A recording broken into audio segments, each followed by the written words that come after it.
kind of has a different ring to it now, doesn't it? It does. It really does. This It's is not the quite the power. same holiday. Yes. No, no, it's, I mean, no, you just, yeah, it's kind of like, yeah, well, we got Juneteenth now. I mean, the true Independence Day for Black Americans. Absolutely. And, Well, I mean, and that was this Black last week. women, well, yeah, I mean, some people trying to take that back, but, I was going to just add in there, a lot of Black women would probably remind us that, you know, since they didn't get the right to vote after Juneteenth, that their Independence Day even had to come even later. That's true. That's very true. Listen, folks, this is, as I said, the Power Hour, brought to you every Monday through Friday, except when Monday happens to be the day after a holiday and it's observed. So yesterday, if you tuned in, you got a bunch of really, really good music. I'm sure the programming was nice, but today we're back to our all talk format. Sitting across from me in his virtual studio is none other than Bishop Dwayne David Royster. And sitting across from me is the Reverend Dr. Mark Kelly Tyler. Hey, do you ever introduce yourself now and you want to just say Royster? No. Yeah, Absolutely yeah, not. Bishop Dwayne Royster. Sorry, Royster. Yeah, and the glue that holds this together keeps us on track, even when we're like blowing through brakes. Probably in the studio just pulling her hair out like, oh my God, it's too early in the morning for this.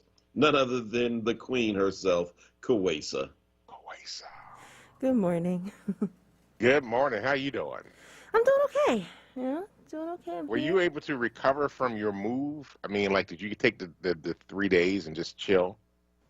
A little. I did a little chillage, but just a smidge, because my body just wakes me up at like Yeah, 4:30, 5 o'clock. I have that So problem too. Yes, yeah.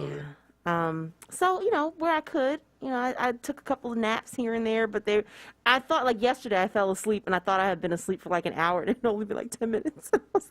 Oh wow. I was Oh wow. like, no. But yeah. Besides that, I mean, I'm okay. I'm okay. Cool. Cool. Well, how was that ride in today? It wasn't bad. A lot more traffic. So I think that you probably have a lot of businesses that are, I guess, opening up and everything. But yeah, way more traffic than I'm used to seeing. But it was really a smooth ride, barely hitting any like red lights. The temperature's not too bad, slightly humid, but not like to the point where it's uncomfortable. So yeah, it was pretty easy. Awesome. Yeah. Awesome. We appreciate that. I hope that you got enough rest. You sound cheery for a Tuesday, so we should just note that. We should just put that in the books. Coesa was cheery on Tuesday. We'll see how you're feeling by Friday, but Oh today sounds gosh. good. Man, let me tell you, what a weekend. Yes. How was your weekend? Oh, man, we had a great weekend. So, this is, so as I said on the show last week, I think we ended the show, it was Leslie's birthday, but our anniversary, our 20th anniversary is this week on the 7th. Hmm. And so we, did a quick getaway. 20 is special. And so we flew out of the country. And I got to tell you, so first of all, that's an experience in this, not really post-COVID, but kind of post-COVID world, Right. in the different the differing degrees of people who've been vaccinated and not vaccinated. But I mean, overall, fantastic trip.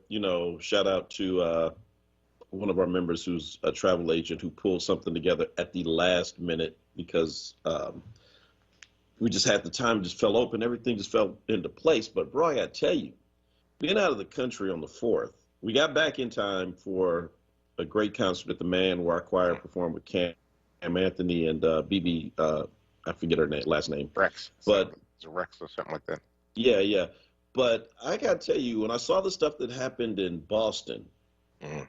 the standoff with the folk who said, we don't acknowledge your rules, I had a little anxiety thinking like, they're going to act up.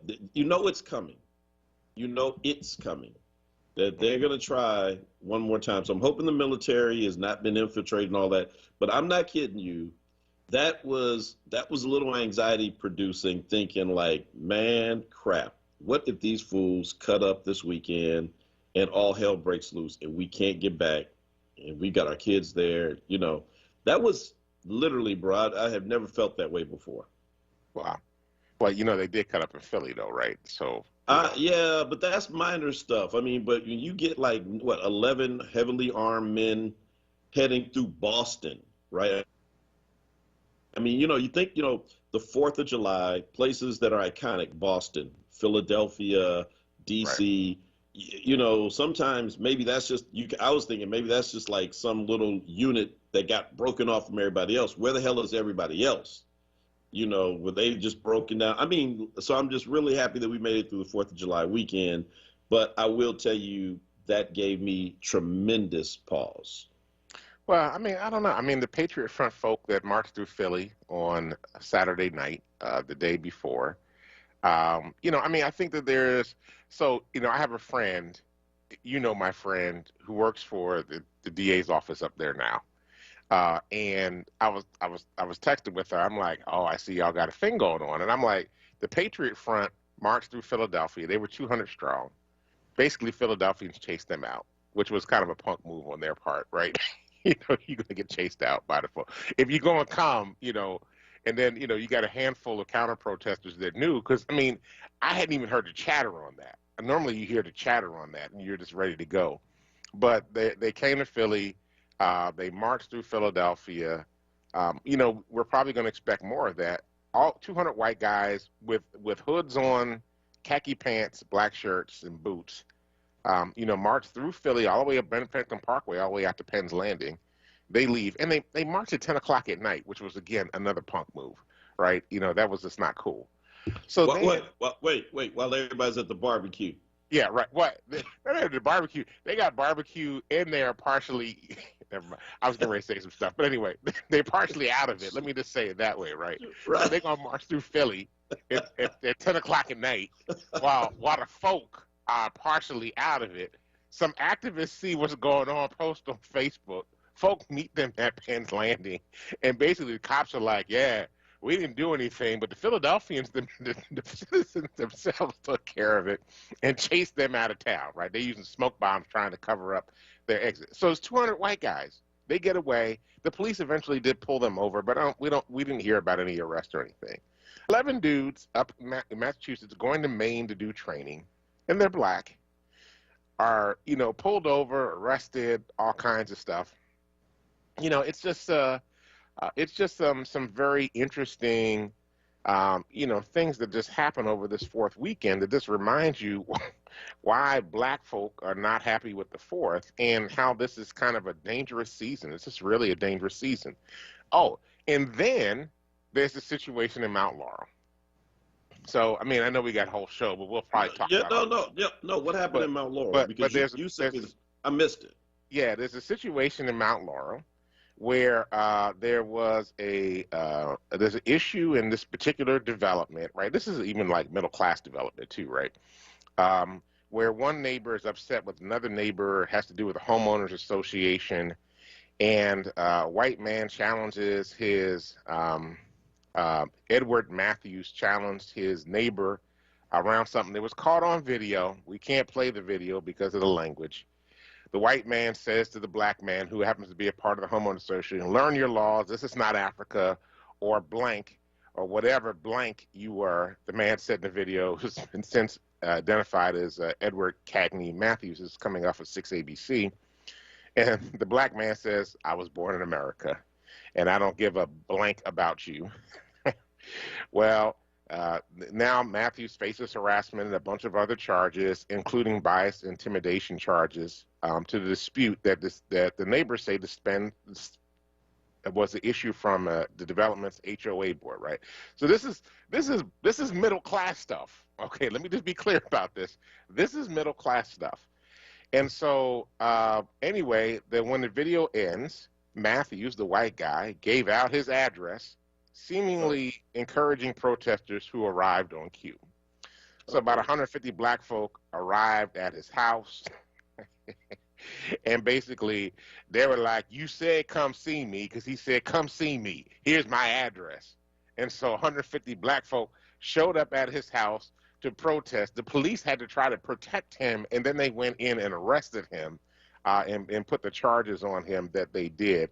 But then he came out and apologized. I'm not really like this. I had too much to drink. It was really wrong of me. And they were like, "You said come see you. So here we are."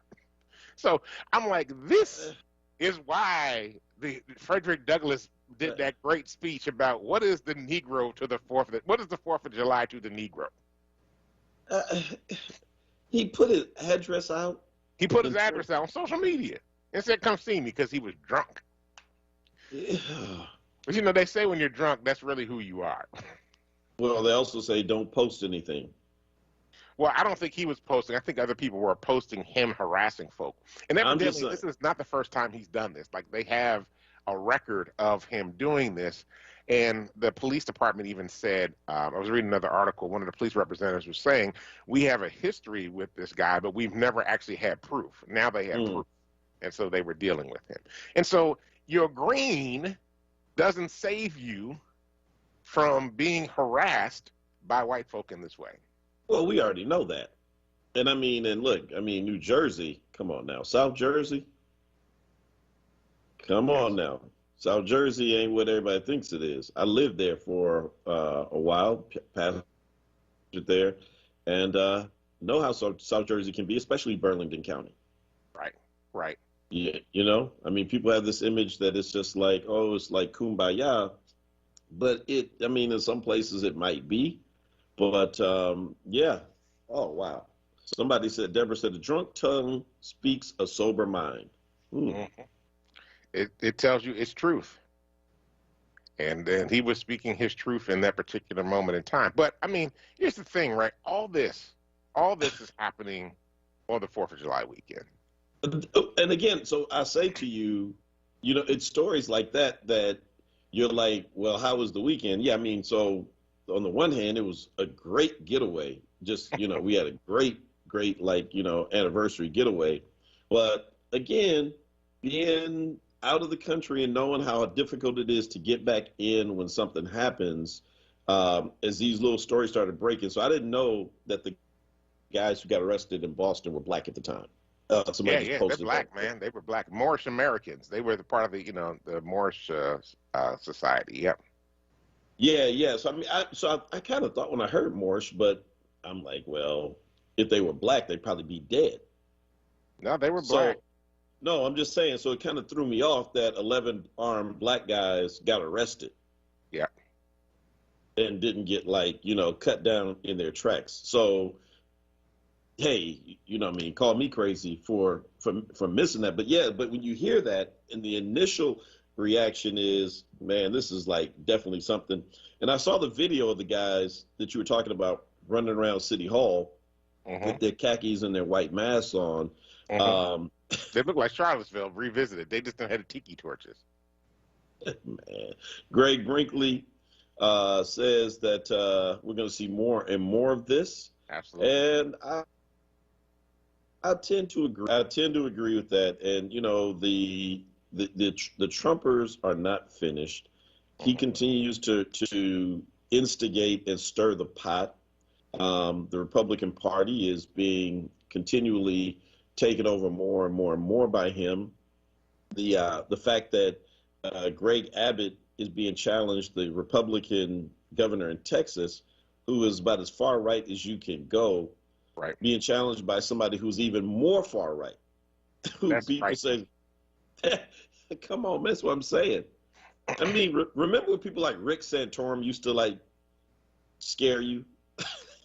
Yeah, but Rick Santorum was ideological. You know, these folk are just straight up racist. That's what I'm just saying. But remember when you'd be like, oh my God, like George W. Bush is the worst. So, did I ever tell you my Rick Santorum story? No, let's do this. All right, let's start the week right. Okay. It's 6:20, and when we come back, Bishop Royce is going to tell us his Rick Santorum story. And because it's Rick Santorum story, it's got to be good. I mean, it's probably a very bad story, which is going to make it a great story. You don't want to miss it. This is the Power Hour. We'll be right back. How you like that, Kwesa? We did well. First break of the week. We'll be right back. Looking for an exciting and well-paying new career opportunity? MCAP is a free manufacturing career accelerator program. In just 7 weeks, learn new career skills, earn industry certifications, and connect to manufacturing companies who are hiring. To see if MCAP is right for you, call 215-770-7101. That's 215-770-7101. MCAP is brought to you by Drexel University's Goodwin College of Professional Studies in partnership with EDSI Incorporated. MCAP is an equal opportunity program. Diverse candidates, including women and people of color, are strongly encouraged to apply. Hi, this is Samantha from Leo's Apparel on Germantown and Lehigh Ave. Open from 9:30 to 5:30 Monday through Saturday. We have the hottest selection of boys' dress suits and casual sportswear for boys sizes 2T to 20. Men, let me tell you, we got in a large shipment of straws from Stetson. We have new linen and dress suits. Biggest selection of Stacy Adams shoes. Get an extra WURD 10% discount.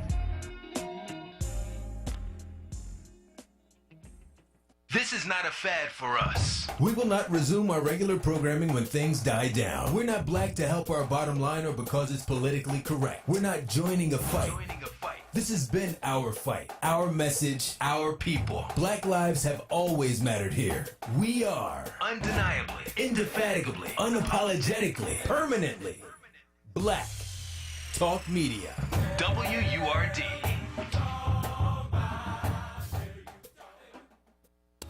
You're listening to WURD Radio, 96.1 FM and 900 AM WURD, independent Black media.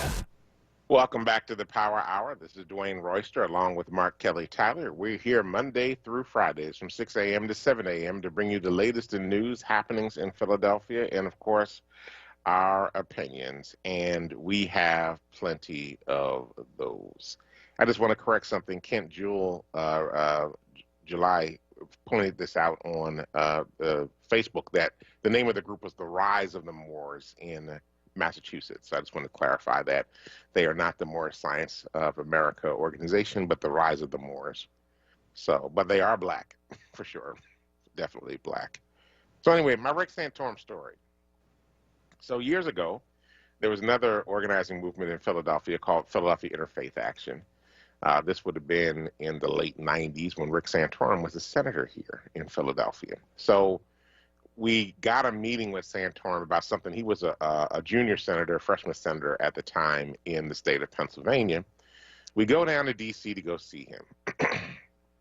So we're in this meeting, and, we're talking about our issues. And, of course, he doesn't agree with anything that we're saying. So finally in the meeting, they let me ask a question, which was probably a mistake.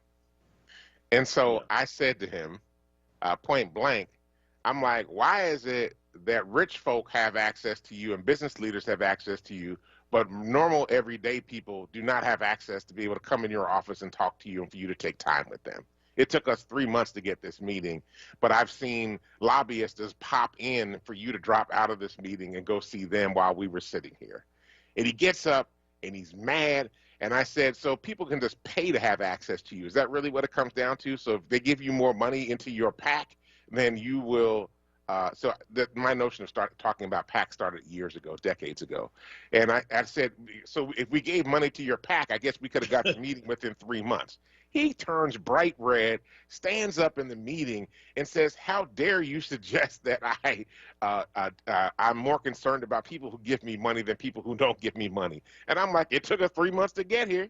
And he turns and walks out of the room and says, this meeting's over. So, yeah, that's my Rick Santorum story. Wait. He walked out of the meeting? Yeah, in his office. Simply because you raised a point that people say all the time? Yep. Well, I went after him, Yeah. Well, yeah, go ahead. No, I'm just going to say, my mama would just simply say a hit dog will holler every time. Oh, absolutely. He turned bright red, though. I mean, he was hot. Yeah. That I asked the question. No, see, you stepped on the third rail. You're not supposed to. That's the unspoken. You're not supposed to say that. Because we all know it's true. We all know it's true. Yeah, come on, we know that's true. Could you imagine somebody who had somebody who had contributed heavily to a PAC that supported his election, calling and never being able to get a meeting? Oh yeah. Oh yeah. So, yeah. So anyway, I mean, that's why. But I mean, part of Rick Santorum was that he was conservative ideologically. Yeah. But I mean, you never got the sense that he would be a Trumpican, right? Actually, I think he would be going after Trump. In the times that he was running, he would definitely be going after Trump. But still problematic, very problematic. Yeah, well, I mean, again, I started that point by saying, don't you wish for the days when we thought that was bad? I want the days when we thought George W. Bush was bad. That's what I'm like. Right. I'll take that about right now. I'm like, man, he's not the worst president anymore. So. Hey, at this point, W just seems like a really moderate Democrat who gets on your nerves. It's like, come on, man, stop playing, right? Like, good God. But yeah, I mean, man, really, it's so that's just crazy. And again, I've been thinking about as we talk about these stories about the weekend. There is a concern. I mean, I think many of us just assume that people like the KKK and others have infiltrated law enforcement. Mm-hmm. Duh. The Facebook stories alone kind of point that out. But the bigger concern is, have they infiltrated, the military in a significant place, right? The strategic command. I mean, again, you got to have Timothy McVeigh was in the military. And so, you got folk who hold those kind of opinions. But out of Ohio, right? The police chief is gone out of a little small town. Oh, boy. What's this? Sheffield Lake. I've never even heard of it. Never heard of it. I was about to say never heard. I mean, look, my wife's from Ohio. I went to school in Ohio, pastor in Ohio. I thought I knew Ohio pretty well, but Sheffield Lake. Yeah, you would think that if you're the chief, you would know where all the cameras in the station are. Mm. So my man hired a black cop, and he thought as a joke, he'd put a little note on the guy's raincoat. His raincoat is laying out. You can see it clearly in the video. NBC News reported this a few days ago. And he went to the copy machine. You know how you do when you kind of work in an office together with folk. Sometimes you copy little funny things. You pin it on somebody's back, or you do little, put things that are like quote unquote off-color jokes. Mm-hmm. The chief put on one of his officers' coats a note that he typed up, I believe, but he ran it off at the printer that said K, K, K. Oh, wow. Guess he didn't want to be outdone by the marchers here in Philadelphia recently, and left it on my man's raincoat. He'll get a kick out of this one.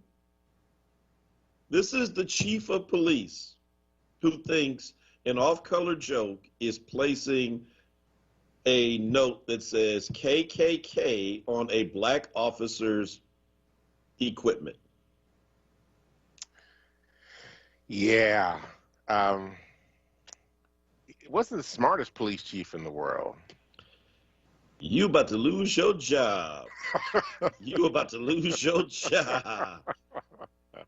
Well, who got the film? Who was the one that snatched the film? That's what I want to know. He recorded it himself. It's his department. It was surveillance footage of the department. I'm not sure how it got out. But yeah. So if that's what you think is funny, and you don't have enough sense not to do it in front of a camera that's in your house, then you don't need that job.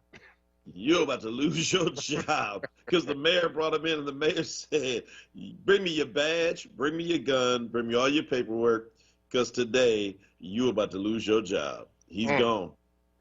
Wow. And that's not, I mean, we've had other stories like this as well in these little small towns, police departments. Right. Where black officers have had these really terrible experiences with their colleagues and sometimes their superiors. That's the thing we probably need to start monitoring too. We just need to start monitoring folk that are black, period, and see what's happening in the workplaces because this is getting ridiculous. Hey, Johnny.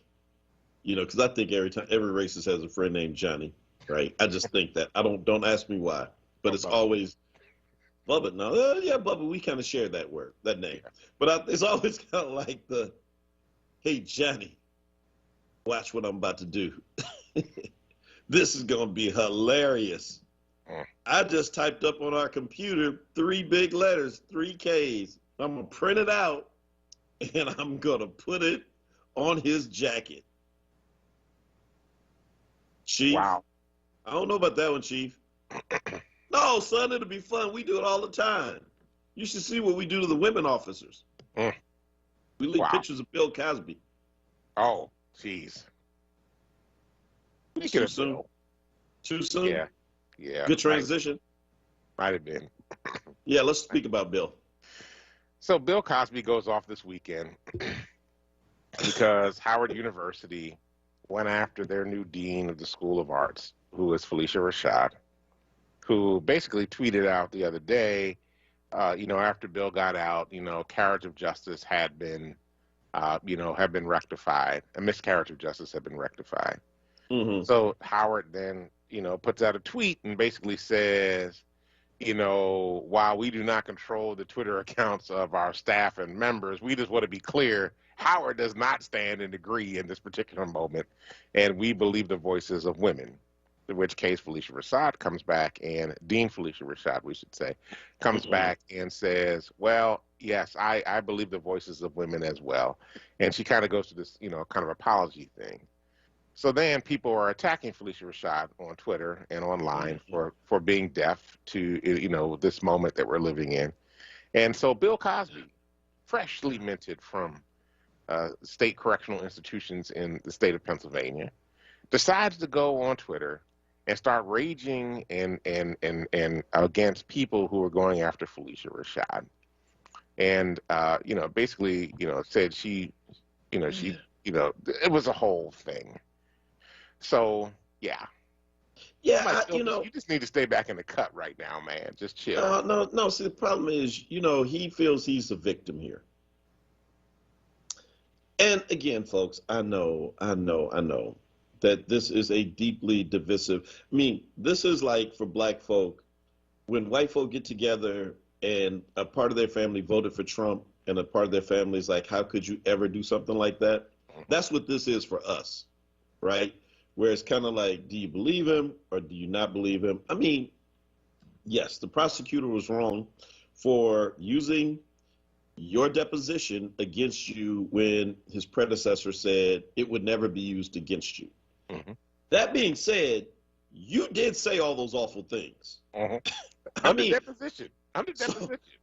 So say what you want to say about whether it was wrong or right for him to be tried. In his own words, he's a pretty awful person, you all. Mm-hmm. And I mean, I don't think somebody that you would want to be defending. If you want to defend the miscarriage of, and I've said, I think it was wrong for them to use that and to use that against him in the way that they did, legally speaking. But I ain't going to defend Bill Cosby.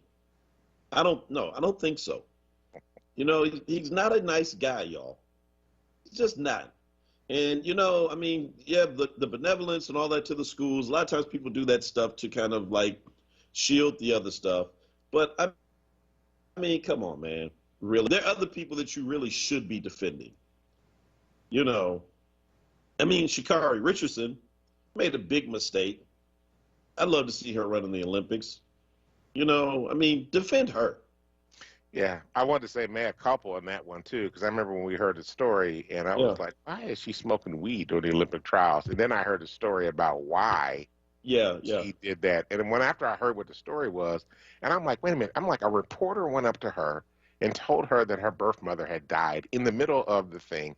I'm like, yeah, she might have needed a little something to take that edge off so that she could focus and do what she had to do. That was, first of all, it was cruel. And, I think she should be able to get her position back on the U.S. Olympic team. Yeah, I yeah, think she's handled it pretty much with a lot of dignity and with a lot of grace, at the yeah. same time. But I'm like, man, Yeah, exactly. So Raphael, defend her. Raphael, I don't even believe you said this. Typically, I'd let a lot of your stuff slide. I'm going to read it because Bill Cosby was living. These are not my words. These are the words of Raphael on Facebook listening this morning. Bill Cosby was living in Hollywood during the 70s and the 80s. All of those white entertainers were doing those things. Harvey Weinstein was actually raping women in his office, the casting couch. Give Cosby a break, Rev.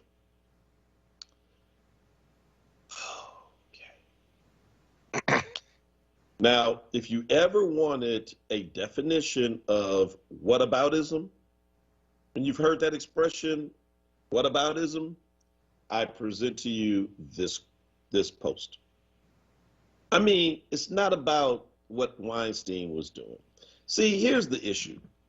If you have a family member who's gone through something like this, who went through this, it's your spouse, it's your daughter, it's your mother, it's your sister, or if you're a woman and it's been you, then you kind of look at these stories differently. You know, guys drugging women to make them more willing to do what it is they want them to do.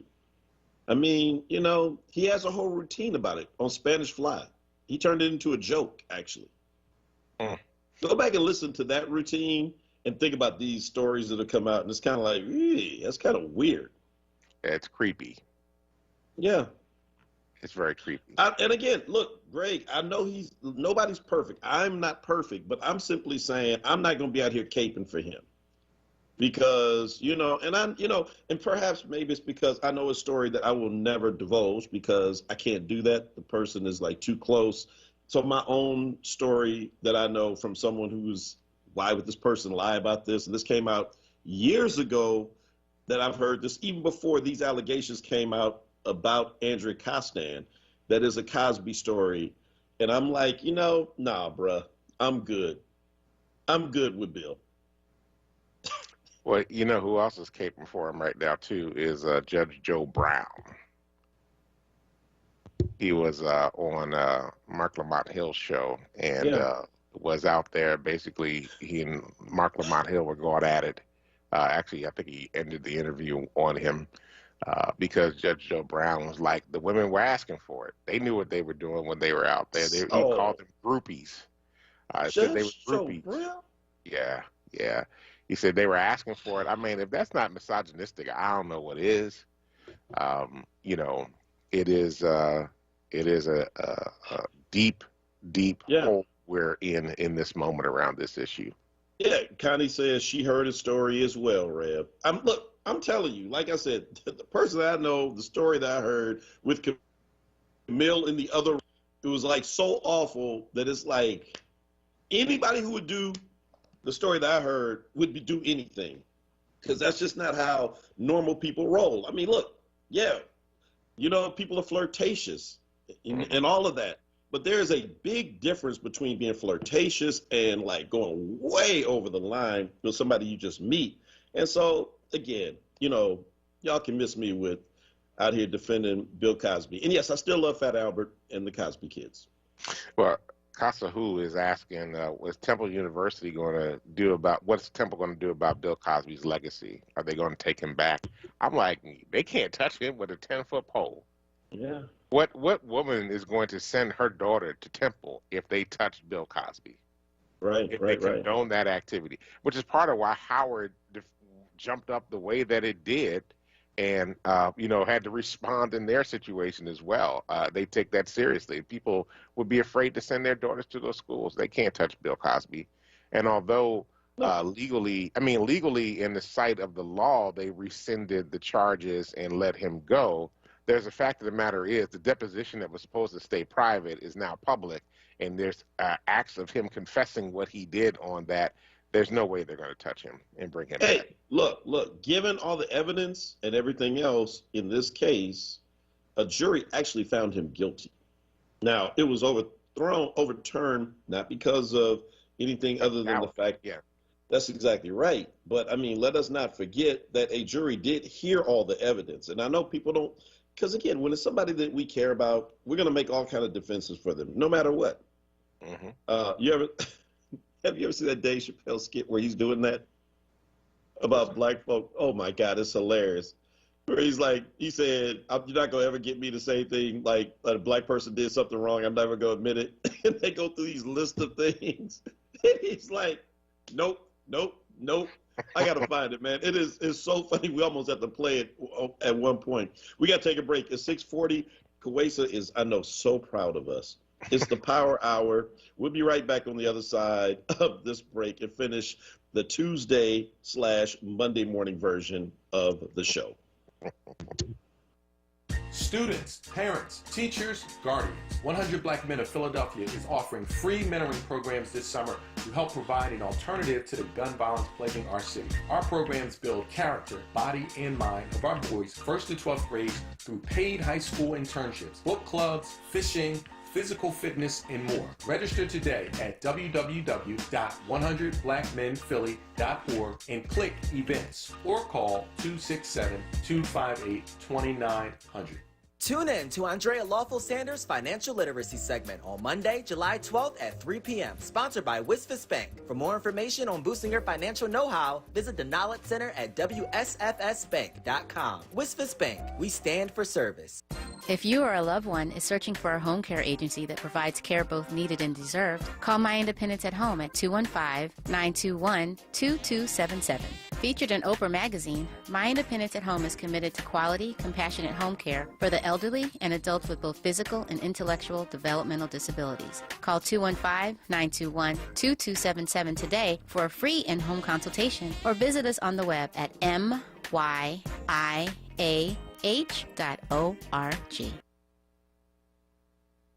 Now, a traffic update on WURD Radio. Overall conditions are pretty good here in the Philadelphia area. No major tie-ups on the Schuylkill 95 or the Vine Street Expressway. Actually, we do have a little bit of a slowdown on the westbound Schuylkill in the area of Broad and Passyunk through that ongoing construction. That, by the way, will be with us through late next month, so a heads up in that regard.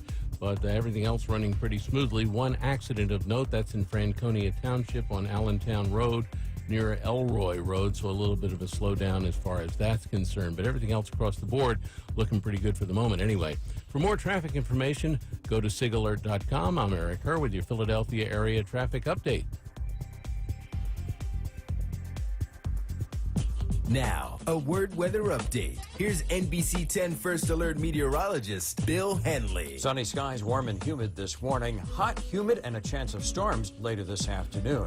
Under bright sunny skies, we'll warm to near 90 at lunchtime and a high of 95, which will feel like it is at times more than 100 degrees. Cooling into the 70s tonight, a chance of storms later again tomorrow. 97 the high. It will again feel like more than 100 with the high humidity.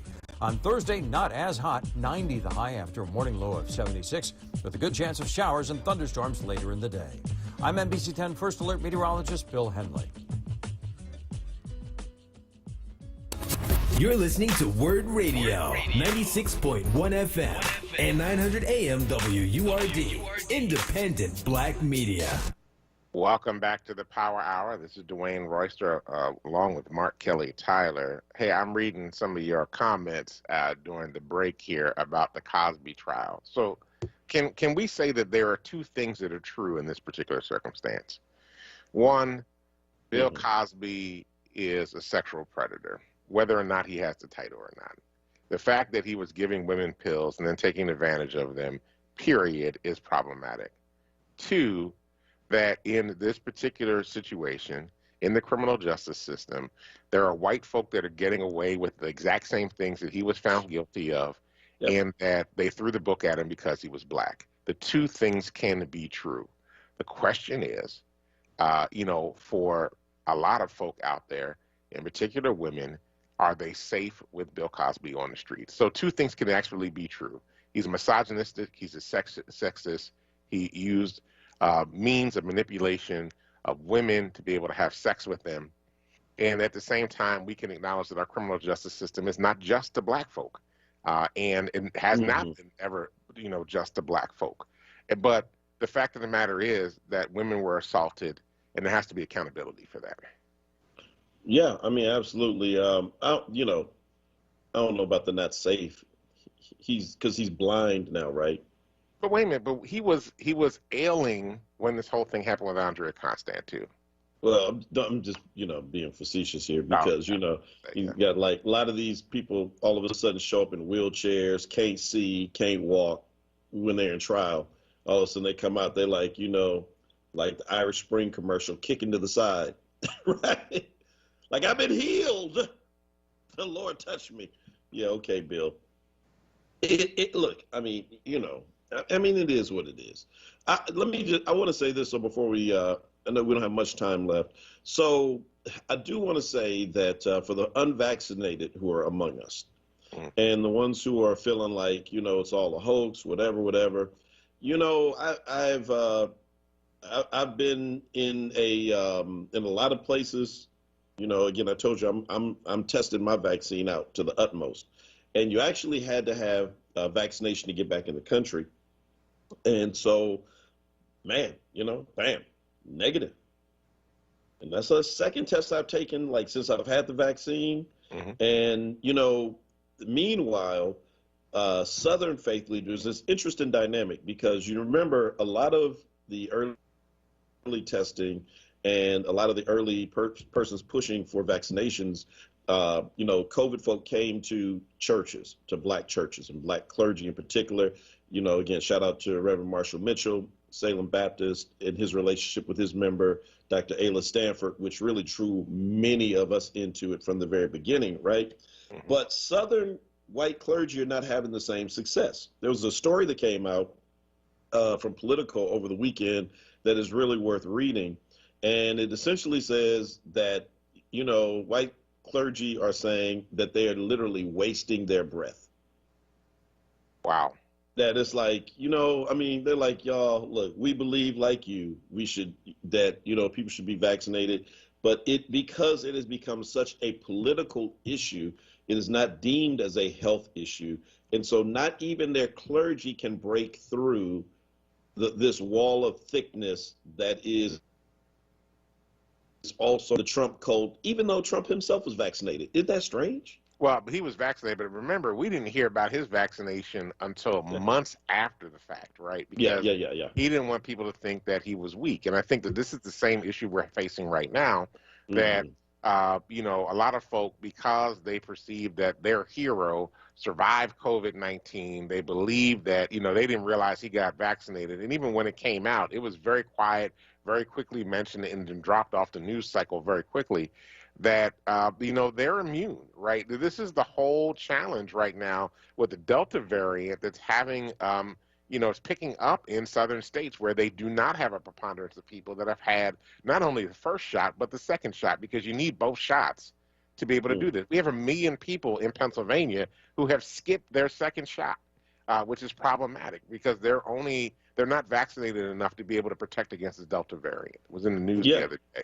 So we need folk to be able to do this. So, I just think that it's just deeply disturbing that, even the white religious leaders cannot get their folk to get this shot.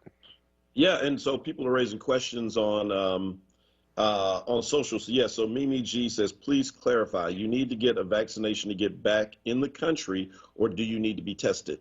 I'm sorry. So let me just say, so you need to be tested. So you don't have to be vaccinated, but you do need to have a COVID test within 72 hours of getting back into the U.S. And that test has to be done outside of the U.S. from wherever you are. So, and they will check it at just like they're checking your ID, your passport, and everything else. Yes. And so, look, and I got to tell you, it was that also gave me pause. So one is like, are these like crazy people going to try to start a civil war while I'm gone? That would not be cool. And secondly, it's like, I know we're vaccinated, but will this thing hold? And so, yeah, you still have to wear a mask in all of the airports, on the flights, in in your travel when you're out. But for the most part, again, it's you're going into places. that do not have the high rate of vaccinations as the United States. Even though Biden didn't make his goal of 70%, he got to 67%, and that's still pretty good. But no, you have to have a negative test before you get back. That's cool. I'm not going out of the country anytime soon. Yeah, well, you know what? I told you, I'm it's like a new car, bro. You tell me this thing can do 200 mph, I'm gonna try it. So I just shout out here to State Rep Derisha Parker. She's like, I'm still shaking my head that people aren't vaccinated. I got you with that, Rep Parker. I totally agree with you. I'm like, I don't understand why anybody would not get vaccinated at this point. I'm like, take the shots. Hundreds of millions of people have gotten this shot at this point, and folk, for the most part, I'm not going to say everybody, but for the most part, are doing well. You know, you might have some side effects right after the shot, but get the shot, because just being able to get out a little bit and, you know, get some sunshine, get some air, and not have that same concern, you know, is important. And I just want to shout out State Rep Parker, because she was there the day I got arrested in Harrisburg. And so she was working. We were actually standing on the steps together right before we went in to go get before we went in and tried to disrupt the Senate session, and they wouldn't let us do it, or go into the Senate session. So shout out to State Rep Parker for checking in with us that day. Appreciate you. All right, State Rep. All right, so look, all right, one last thing before we get out of here. This like totally aside, but because yesterday was, we just came off the quote unquote 4th of July, Independence Day. Remember the smash film with Will Smith, Independence Day? Yes, yes. Just celebrates 25th anniversary, which is hard to believe. Great film. But it was made because, I mean, it was Will Smith and Vivica Fox, right? Played his wife. They actually, there a story, like the behind the scenes stories, you know, that always come out. One of them that came out is that the studio didn't want to necessarily cast him because they did not think a black star could carry the blockbuster. Wow. They wanted was like one of the biggest all time, you know, bro, huge movie. They wanted Ethan Hawke, but they determined they said he was too young, and but I mean, who can forget? You know, West Philly's own, like, punching the alien in the head after he shot him down. Right? I'm sorry, Ethan Hawke could not have carried that movie. Yeah, that's what Will says. Like, you couldn't carry my whatever. Yeah. Ethan Hawke could not carry that movie because Ethan Hawke's like a very serious actor, kind of melancholy. You know, I don't see him playing that role right. Well, I'm just simply saying that, you know, for what it's worth, you know, we're just coming off the holiday. The movie's 25 years old. This is a Philly-based show. A lot of you all know Will Smith and his family and those around him, but just consider that Hollywood.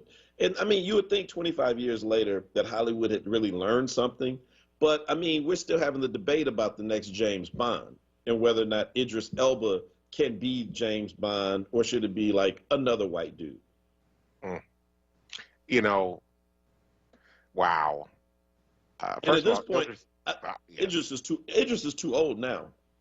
No, but they can make him look younger. They can always do that. Well, Sean Connery did play it until he was like almost 80. But I was going to say, you know, a lot of talk has been about the young guy, Renee, who played in Bridgerton. The Duke in Bridgerton. Yeah, look, hey, if they were smart, they would ride that wave, because I'm going to tell you, he's not coming back on the next season. Bro, there'll be so many women who have never seen James Bond. We'll all be sitting in there like, no, wait, babe, let me explain to you. See, he's always got a cool car. He's always got this. It's James Bond. We've been watching this for 50 years. Well, it's all brand new to them. All of a sudden, the chat. Dude is not coming back on the second season of Bridgerton. I don't know who made that decision, but that was dumb. That was really dumb. Well, like I said, looking at the the chat is kind of split between Idris can play the role, but then as soon as I said the Duke, everybody's like firing it up, like, oh, the Duke. Yeah. But Look, again, I had to sit there and watch hour upon hour of Bridgerton with my wife during the COVID pandemic because of the Duke. Okay, so no, Leslie wanted to enjoy it, so she did not make me watch it with her. She knows, this is so boring. All right, that's all I have. all right. Well, awesome. Thanks, everybody, for checking us out on the July 6th edition of the Power Hour. Thank you, Dr. Tyler, for everything that you do, doing everything you do around the country and around the world. Thank you, Koisa, for holding us down, making sure that we were on the air this morning, that we were also not only on the air, but that we were also on the app, that we were on Facebook, that we were on YouTube, that we were on Twitch, that we were even on Alexa. Hey, Alexa, turn on WURD Radio. Listen, everybody, stay tuned now for Wake Up with WURD with Solomon Jones. And do us a favor. Go out. Change the damn world. Because if you don't, nobody else will. Peace.